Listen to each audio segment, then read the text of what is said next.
السلام علیکم سامعین و ناظرین، مجھے امید ہے آپ خیریت سے ہوں گے۔ اللہ تعالیٰ آپ کو خوش رکھے، شاد و آباد رکھیں۔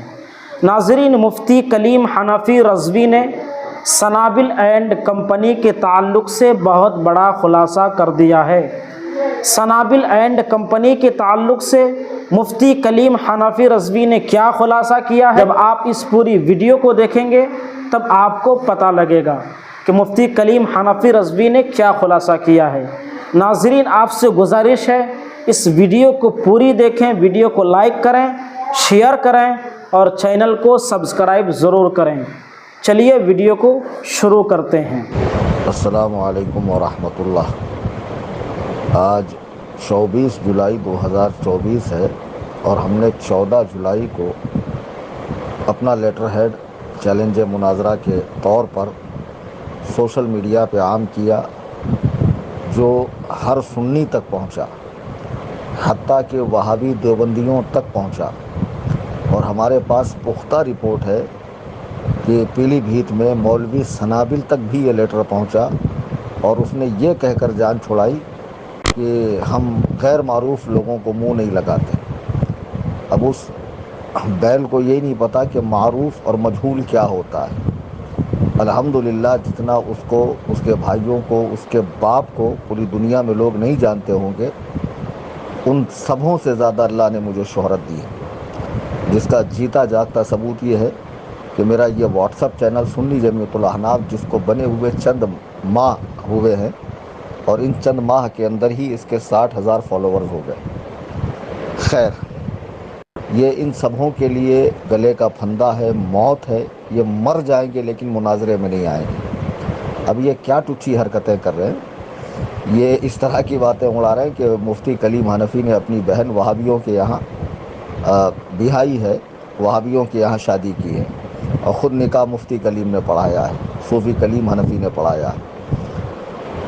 تو میں بتا دوں، میری 6 عدد بہنیں زندہ ہیں، حیات ہیں، اور الحمدللہ سب سنی صحیح العقیدہ مسلمانوں کے گھروں میں ہیں، اور ہم 3 بھائی ہیں مجھے ملا کر، الحمدللہ سب کی رشتہ داری سنی صحیح العقیدہ لوگوں میں ہے۔ ایک بات جو شاید آپ میں سے کسی کو بھی نہ پتہ ہو اور خود ان کو بھی نہ پتہ ہو، تو میں بتا دوں کہ میرا جو وطن ہے وہ سرور پیپل گاؤں، تعلقہ مجلے گاؤں، ضلع بیڑ، مہاراشٹر ہے۔ تو سرور پیپل گاؤں سے میرے والد والدہ، ایک زمانے میں وہاں دشکال آیا تھا تو وہ سب ہجرت کر کے ممبئی آ گئے۔ تو جب ممبئی آئے تو یہاں انہیں ایسے لوگوں کی صحبت ملی، یو پی والوں کی اڑوس پڑوس میں، اور سیٹھ بھی ایسے ملے جو سرکار مفتی اعظم ہند کے مرید تھے۔ تو الحمدللہ یہ سب دامن رضویت سے وابستہ ہوئے۔ اچھا، جب یہ لوگ یہاں آئے تو گاؤں میں چونکہ کوئی سنی مدرسہ، مسجد اور سنی عالم اس زمانے میں پہنچا نہیں تھا، تو وہابی وہاں پہنچے، وہابیوں نے مدارس قائم کیے، وہاں جماعتیں جانے لگی، اور ہمارے خاندان کے جو افراد ہیں وہ سب کے سب جماعتی ہو گئے، دیوبندی ہو گئے، جن سے میرا کوئی تعلق، کوئی لینا دینا نہیں ہے۔ ابھی میں ایک اور چیز آپ کو بتاؤں کہ 3 محرم الحرام سن 2002 میں میرے والد کا وصال ہوا جری مری قبرستان میں۔ میں نے کھڑے ہو کر اعلان کیا، کوئی بھی وہابی، دیوبندی، بدبخت، حرام الدہر، رافضی ہو تو اس جنازے سے نکل جائے اور کسی طرح کا کوئی تعاون نہ کرے۔ تو اتنی جرأت و ہمت ہونی چاہیے۔ اور میری بہن کی شادی کا کارڈ چھپا تو اس میں بھی یہ بات درج تھی۔ یہ کیا ہمیں رد وہابیہ سکھائیں گے حرام خور، کہ جن کو تقریر کے لیے کھڑا کیا جائے تو سوائے گالیوں کے باپ بیٹوں کو کچھ آتا نہیں ہے۔ اصل رد ہوتا ہے کہ جو باطل فرقے والے عقیدہ رکھتے ہیں، قرآن و سنت سے جو وہ دلائل دیتے ہیں، ان دلائل کے کاٹ کرنا اور اپنے موقف کی دلائل دینا، اور اپنی بات کو قرآن و حدیث سے مستدل کرنا، یہ رد ہوتا ہے۔ یہ باپ بیٹوں کو آتا ہے؟ ذرا رفع یدین پہ میرا بیان سن لو، 1.5-2 گھنٹے کا، کئی غیر مقلدوں نے توبہ کی ہے۔ فاتحہ خلف الامام پہ سن لو، اللہ تعالیٰ کے عرش پر ہونے پر بیان سن لو، رافضیوں کے دجل و فریب پر، حضرات صحابہ کی عصمت پر، ان کے خطا اجتہادی پر میرے سینکڑوں بیانات دلائل کی روشنی میں، جہاں میں احادیث پڑھ کر ترجمہ کر کے اور پھر اس کی شروحات بتاتا ہوں۔ اس کو کہتے ہیں رد کرنا۔ ان کو سوائے گالی دینے، پپا پپا، ڈیڈی ڈیڈی، وہ ہجڑوں، وہ حرام خوروں، وہ تطہیریوں، آتا کیا ان کتوں کو؟ اور اصل میں ان کے ساتھ ایسی زبان اس لیے بولتا ہوں کہ یہ حرام خور اسی لائق کے. اچھا بہرحال، تو جب ہمارے گاؤں میں وہابیت پھیلی اور اب میرا اس علاقے میں جانا ہوتا ہے آس پاس میں جہاں سنی کچھ بچے کچے ہیں، مساجد وغیرہ ہے، میں ڈنکے کی چوٹ پہ ان کا رد کرتا ہوں، اور کسی بھی وہابی سے میرا کوئی لینا دینا نہیں. اب چونکہ وہ غیر اختیاری بات تھی، اور جو اختیار میں ہمارے تھا، بہنوں کا رشتہ، بھائیوں کا رشتہ، یا نئی جگہ رشتہ داری کرنا، ثم الحمدللہ ہم نے مسلک اعلیٰ حضرت کے ماننے چاہنے والوں سے ہی رشتہ داری کی ہے. اب وہ پتہ نہیں میری کون سی بہن ہے کہ جو وہابی کے یہاں جس کی شادی ہوئی اور میں نے نکاح پڑھایا. یہ حرام خور تو پڑیا چھوڑتے رہتے ہیں. ابھی ایک پڑیا چھوڑ دی کہ میرے لیٹر ہیڈ کا مضمون مٹا کر اس پہ پتہ نہیں کسی طالب علم نے مضمون لکھ دیا، بیچارے کا املا تک درست نہیں ہے، پھیلا دیا میرے نام سے. اور آج ایک پڑیا چھوڑی کہ میں نے حضور محدث کبیر دامت برکاتہم العالیہ کے حوالے سے کہا کہ ان پر کفر پلٹا، معاذ اللہ ثم معاذ اللہ. ایک سلیم نامی خبیث ہے جس کی بہت طبیعت سے کٹائی ہوئی تھی اور ابھی جیل میں بند ہے خبیث، یا چھوٹ گیا پتہ نہیں، وہ مردود ممبئی چھوڑ کر بھاگا، کئی لوگوں کا پیسہ باقی ہے. تو اس خبیث نے مجھے تقریباً 12 سال پہلے فون لگایا تھا جب یہ معاملہ بالکل تازہ تازہ تھا. تو اس نے حضور محدث کبیر دامت برکاتہم کی شان میں بڑی شدید گستاخیاں کی تھی. تو میں نے اس کی اور اس کے اہل خانہ کی تکفیر کی. پھر میں نے رجوع کیا تو بعض حساس علماء نے بتایا کہ اس میں حکم تکفیر نہیں ہوتا ہے. جب اس نے مجھ سے فون پر بات کی تو میں نے اس تکفیر سے رجوع کیا، نہ کہ اس لیٹر سے. وہ 12 سال پرانی ریکارڈنگ ہے. تو بھئی جہاں بھی ہماری غلطی ہوگی، ہم تو اہل حق ہے، اور حضرت عمر رضی اللہ تعالیٰ عنہ کا یہ قول ہمارے ذہن میں ہر وقت رہتا ہے، العار خیر من النار، شرمندگی آگ میں جانے سے بہتر ہے.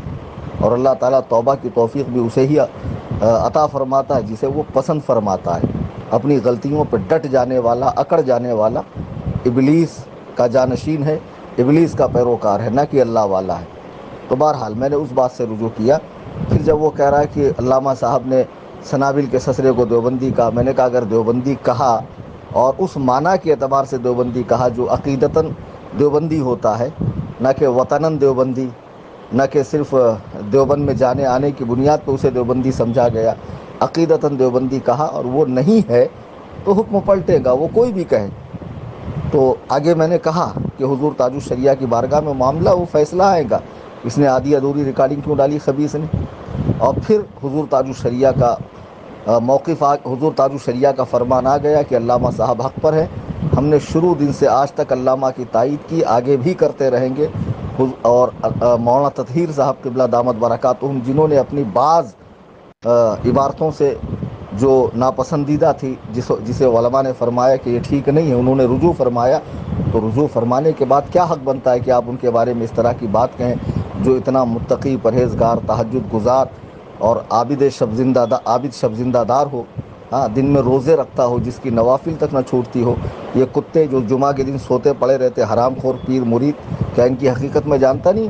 ہاں، اور بدعات کو فروغ دے رہے، ان کی ٹھکائی تو میں 3 اگست کو ممرا کی سرزمین پر فتاوی رضویہ ہی کی روشنی میں کروں گا. تشریف لائیے گا. بہرحال تو یہ ہے اس آڈیو کی حقیقت. اب سن لیجئے بھائی صاحب، انہی کے خاندان میں مولانا زرتاب رضا خان صاحب ہیں. تو شروع میں تو کچھ ان کی جانب سے بھی باتیں ہوئی تھی، بعد میں انہوں نے رجوع کیا اور الحمدللہ آج وہ مرکز اہل سنت کے ساتھ ہے، انہی کے سگے چچا کے بیٹے. آج ان کا ایک ویڈیو میں نے دیکھا جس میں وہ فرما رہے ہیں کہ ہم سعد اللہ نگر میں قائد ملت کو لے کر آئیں گے. ابھی تو تمہاری دیواریں ہلی، بعد میں بنیادیں ہل جائیں گی. بتائیے، انہی کے خاندان کے لوگ ان پہ تھوک رہے، برہان میاں، زرتاب میاں اور حضرت مشہود ملت کے صاحبزادگان ان پہ تھوک رہے ہیں. کل ملا کے یہ 2 باپ بیٹے 3 اور ایک وہ گینڈا جیسا ہے، وہ جس کے ابا ابھی بھی جو ہے وہ آف ہوئے ہیں، وہ یا اس کا چھوٹا بھائی. ایسے کل ملا کے یہ 5-6 لوگ ہیں، اور کل ملا کے پوری دنیا میں ان کی 1000-1500 سے زیادہ مرید نہیں ہوں گے. ابھی میں ناگپور میں انہی کے رت کے لیے گیا، لوگوں نے کہا ان کا یہاں نام و نشان نہیں ہے، آپ رت کیا کریں گے حضرت؟ بتائیے، بڑے بڑے شہروں میں جن کا نام و نشان نہ ہو، جو زوال پذیر ہو، اب یہ کیا کر رہے ہیں؟ ایک چال چل رہے ہیں کہ بریلی سے خانقاہیں ٹوٹی ہے تو ساری خانقاہیں کو چاہیے کہ خانقاہ حشمتیہ سے ملے. تم تو بہت پکے مسلک اعلیٰ حضرت والے بنتے ہو. بہت سی خانقاہیں حسام الحرمین کو مانتی نہیں ہیں. خانقاہ مجیبیہ ہو گیا, پھلواری ہو گئی, جامعہ نظامیہ ہو گیا, نجیس الپادری کے لوگ ہو گئے, خانقاہ عارفیہ ہو گئی. ہاں, یہ لوگ حسام الحرمین کو مانتے ہی نہیں ہیں. یہ علماء دیوبند کی تکفیر ہی نہیں کرتے, اور تم تو علماء دیوبند کی اب بھی تکفیر کر رہے ہو. تو تمہارے لیے ان سے اتحاد جائز ہو گیا خبیثو, اب ان سے اتحاد جائز ہو گیا. اجمیر کے وہ رافضی مجاور جو صحابہ پر بھونکتے ہیں, اور تم تو صرف کہہ رہے ہو کہ ہم صرف تعزیہ داری کو جائز کہہ رہے ہیں, صحابہ کی عظمت کے حوالے سے ہم کوئی بھی سودا نہیں کریں گے. تو اب اجمیر کے رافضی مجاوروں سے ملنا جائز ہو گیا. میں آپ کو ان کی حقیقت بتاتا ہوں. بہت سے لوگ سوچ رہے ہیں یہ کون ہے, کیا میٹر ہے ان کا. ایک ہے پیلی بھیت کے اندر حضرت علامہ حشمت علی خان رحمۃ اللہ علیہ, جو پہلے دیوبندیوں کے مدرسے میں پڑھتے تھے, مولوی تھانوی کے شاگرد تھے. اعلیٰ حضرت امام اہل سنت کی انہوں نے کتاب پڑھی, متاثر ہوئے, اعلیٰ حضرت کی بارگاہ میں گئے اور تمام علوم و فنون سے فراغت پائی, اور اعلیٰ حضرت کے فرمان ہی پر مناظرے کی شروعات کی, اور ہر مناظرے میں فاتح رہے. جن کو اعلیٰ حضرت نے اپنا روحانی بیٹا کہا, جن کو ابو الفتح شیر سنت علامہ حشمت علی خان علیہ الرحمۃ والرضوان اور مظہر اعلیٰ حضرت بھی کہا جاتا ہے, وہ پوری زندگی سرکار اعلیٰ حضرت کی تعلیمات کو عام کرتے رہے. ان کے بڑے صاحبزادے حضور مشاہد ملت بھی اسی مشن پہ رہے. ان کے چھوٹے بھائی حضور مشہود ملت, وہ بھی اسی مشن پر رہے, اور ان دونوں بھائیوں کے صاحبزادگان آج بھی بریلی کے ساتھ ہیں. یہ لوگ بھی بریلی کے ساتھ تھے, یہ جن کو کہا جاتا ہے شیر ہندوستان ہے نا, اور ان کے بیٹے یہ بھی. میں 6-7 سال پہلے کہ ان کے پوسٹر دکھاتا ہوں, جب یہ اپنے پوسٹر میں لکھتے تھے سنیوں کا مرکز بریلی شریف, ہمارے امیر تاج الشریعہ. اب ذرا غور کیجئے, ایسا لکھنے والے اچانک اتنا پلٹے کیوں؟ اصل میں یہ لوگ وہابیوں کے رد کے لیے مشہور تھے, لیکن رد کرتے کرتے انہوں نے دعوت اسلامی سنیت سے باہر, سنی دعوت اسلامی سنیت سے باہر, فلانا سنیت سے باہر, ڈھمکا سنیت سے باہر. علماء کے برداشت کرنے کی حد پار کر گئی تھی, اور علماء چاہ رہے تھے کہ حضور تاج الشریعہ کی حیات میں ہی کوئی مسئلہ حل ہو جائے. اور الحمدللہ میرے مرشد نے اپنی زندگی میں ان خبیثوں کو مرکز سے نکال کر پھینک دیا. بہت اچھا ہوا. اگر حضور تاج الشریعہ ان پر حکم نہ لگاتے تو آج یہ جیسے فتاوی رضویہ کی آڑ لے کر گمراہ کر رہے ہیں, تاج الشریعہ کا نام لے کر لوگوں کو گمراہ کرتے. مگر مرشد کریم کی نگاہ ولایت نے دیکھ لیا تھا آگے چل کے فتنہ پھیلے گا. اچھا, ان سے کہو ادریس بھیا کی عمر ہے 75-80, سنابل کی ہے 50, 52, 55 جو بھی ہوں گی. وہ جو رومال باندھتا ہے نا زعفرانی رنگ کا, تو کیوں باندھتا ہے ذرا پوچھنا؟ گومڑا نکلا ہوا اتنا بڑا سر پہ, اس کے تازیہ بنا ہوا پیدائشی. وہ سنابل شمائل, انہوں نے اسی سال سے ڈھول کو کیوں جائز کہا کہ بطور اعلان وہ جائز ہے, رخصت ہے؟ اسی سال سے کیوں کہا؟ اب تک انہوں نے عالمگیری دیکھی نہیں تھی. ہاں, اور تعزیہ داری کو اب جائز, انہوں نے تو جائز کہہ دیا. لیکن اب ان کے مریدین آگے بڑھ کے پھول, ہار, مالا, دھونی, چڑھاوے. اب ظاہر سی بات ہے کہ کوئی چیز اگر عوام کے ہاتھ میں چلی جائے, ہاں, جسے شروع کیا گیا اچھے کام کے لیے اور عوام کے ہاتھ میں دے دیا جائے, تو عوام اس میں غلو کرتی ہے, اور اس حد تک پہنچ جاتی ہے کہ بعد میں علماء کی بھی نہیں سنتی ہے. تو بہرحال اب تک کیوں جائز نہیں کہہ رہے تھے؟ تو یہ سب بریلی والے تھے, لیکن انہوں نے ہر سنی کا رد اتنا زیادہ کیا کہ یہ خود ہی رد ہو گئے, یہ خود ہی ردی کے ٹوکری میں چلے گئے. پھر ہوا یوں کہ ایک شخصیت ہمارے یہاں ہے, حضور محدث کبیر, جو سرکار صدر الشریعہ کے صاحبزادے ہیں, ان کے جانشین ہیں, ان کے علوم کے وارث ہیں. بہت بڑی شخصیت ہے. میں تو انہیں حدیث میں مجتہد فی الحدیث سمجھتا ہوں. جب وہ حدیث پڑھاتے ہیں اور اس سے مذہب حنفی کی تائید کرتے ہیں مسائل کی, تو طبیعت شش کر اٹھتی ہے. اللہ تعالیٰ نے ایسا قوی حافظہ عطا فرمایا ہے کہ 100 سال کی عمر میں بھی نوجوانوں کا حافظہ اتنا کام نہیں کرے گا جتنا حضور محدث کبیر کا کرتا ہے. تو ان کے اور سنابل کے کچھ معاملات تھے, تو حضور تاج الشریعہ نے دونوں کو بلایا. اب بھائی, جب تم اپنا مرکز مانتے تھے اور امیر مانتے تھے تو چلے جانا چاہیے تھا. تو چور کی داڑھی میں تنکا, یہ گئے نہیں. اور جب سارے معاملات دیکھے گئے, سارے ثبوت دیکھے گئے, تو فیصلہ حضور محدث کبیر کے حق میں آیا. جیسے ہی فیصلہ محدث کبیر کے حق میں آیا, تو جن کو پوسٹر میں لکھا جاتا تھا ہمارے امیر تاج الشریعہ, ہمارا مرکز بریلی شریف, پھر ان کی بولی بدل گئی. اب ان کے مریدین جہانگیر جیسا خبیث جو پکا تفضیلی ہے, صحابہ پہ بھوکتا ہے, اس کی ویڈیو شیئر کر رہے ہیں جس میں وہ کہہ رہا بریلی معیار حق نہیں. اور آج بھی یہ بریلوی ہونے کا دعویٰ کر رہے ہیں اور ہم سے زیادہ پکا ہونے کا دعویٰ کر رہے ہیں. تو خبیثوں, پھر ان رافضیوں سے کیوں مل رہے ہو جو بریلی کے دل و جان سے دشمن ہیں اور بریلی کی مرکزیت کو اور اعلیٰ حضرت کی شخصیت کو مانتے ہی نہیں ہیں؟ بہرحال جب فیصلہ ان کے خلاف آیا تو انہوں نے رنگ دکھانا شروع کی، اور اس حد تک چلے گئے کہ جس سے بریلی شریف کا جس پر فتویٰ تھا وہ یہ سب کرنے لگے۔ پہلے ویڈیوگرافی نہیں کرتے تھے، اب ویڈیوگرافی کر رہے ہیں، تعزیہ داری کر رہے ہیں، ڈھول بجا رہے ہیں، مزارات پہ عورتوں کی حاضری کو جائز کہہ رہے ہیں فتاوی رضویہ کی روشنی میں۔ اور پھر حالانکہ ان کو کیا روشنی ملیں گی اندھیرے میں پڑے ہوئے لوگوں کو، روشنی تو انشاءاللہ ان کو میں دوں گا۔ پھر اس طریقے سے بہت سارے مسائل میں یہ الجھ رہے ہیں۔ آگے جا کر آپ میری بات نوٹ کر لینا، لکھ لینا، اگر انہوں نے توبہ نہیں کی اور یہ راہ راست پر نہیں آئے تو مستقل ایک یہ فرقہ بن جائے گا، ایسا فرقہ جو ابن عبد الوہاب نجدی کا تھا، جو اپنے چیلوں کے علاوہ روئے زمین پر کسی کو مسلمان سمجھتا ہی نہیں تھا۔ یہی حال ان کا ہے۔ ان کو رد کیا کرنا آئے گا؟ گالیوں کا نام انہوں نے رد رکھا ہے، بکواس کا نام رد رکھا ہے، الزامات کا نام رد رکھا ہے۔ بتاؤ کہ فلانے کی بہن دیوبندی سے شادی ہوئی ہے اور اس نے نکاح پڑھایا، کوئی ثبوت نہیں، ہاں؟ اور فلانا نے علامہ کو کافر کہا، معاذ اللہ، اس کا کوئی ثبوت نہیں، آدھی ادھوری ریکارڈنگ ڈال دو۔ کل ملا کر یہ کہ ہم نے 10 روز پہلے چیلنج دیا ہے، تمہاری نظر میں ہم ان کے لائق نہیں، ہماری نظر میں وہ ہمارے خاک زیر پا کے بھی لائق نہیں ہے، میری نظر میں، اور حقیقت یہی ہے۔ بھئی اتنے بڑے علامہ ہو تو آتے کیوں نہیں؟ آؤ سامنے۔ آپ کو تو صرف چیلنج دیا ہے، میرا گھر منظور نہیں ہے، کوئی ہال بک کر لیتا ہوں، بریلی شریف آ جاؤ، میں پیلی بھی شریف آتا ہوں، صاحب سجادہ حضرت زرتاد میاں قبلہ سے عرض کروں گا کہ حضرت آپ جگہ عنایت فرمائیں، انشاءاللہ پیلی بھیت میں انتظام ہوگا۔ لیکن مناظرہ تو کرے گا سنابل، شمائل یا ادریس یا وہ مہران یا ان کی طرف سے مقرر کیا ہوا کوئی شخص جو باقاعدہ عالم ہو۔ اور ایک افواہ پھیلا رہے ہیں، بولے وہ تو عالم ہی نہیں کلیم حنفی۔